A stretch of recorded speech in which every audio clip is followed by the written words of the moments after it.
ক্ষমতায় থাকাকালে BNP chairperson Khaleda জিয়ার শারীরিক অসুস্থতা নিয়ে নানা বিরূপ মন্তব্য করতেন ক্ষমতাচ্যুত প্রধানমন্ত্রী শেখ হাসিনা।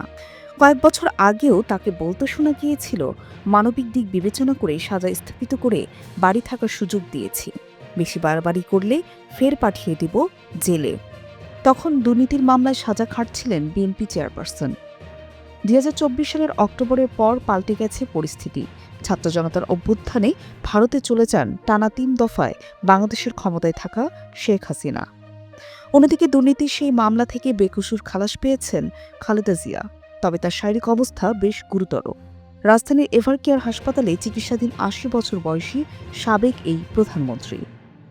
এমন প্রেক্ষাপটে ৯ ডিসেম্বর ভারতের ইন্দো এশিয়ান নিউজ সার্ভিস বা IANSকে সাক্ষাৎকার দিয়েছেন ক্ষমতাচ্যুত শেখ হাসিনা। লিখিত এই সাক্ষাৎকারে রাজনীতি, সরকার নির্বাচন সহ নানা বিষয়ে প্রশ্ন করে সংবাদ মাধ্যমটি। তবে সবকিছু ছাপিয়ে আলোচনায় উঠে এসেছে সাবেক প্রধানমন্ত্রী খালেদা জিয়া সংক্রান্ত একটি প্রশ্ন। জানতে চাওয়া হয়, অসুস্থ খালেদা জিয়াকে কিভাবে স্মরণ করতে চান শেখ হাসিনা। প্রশ্নকর্তা আরও জানান, খালেদা জিয়া সংকটাপন্ন অবস্থায় চিকিৎসাধীন এবং তার নিরাপত্তায় বিশেষ বাহিনী মোতায়েন করেছে সরকার।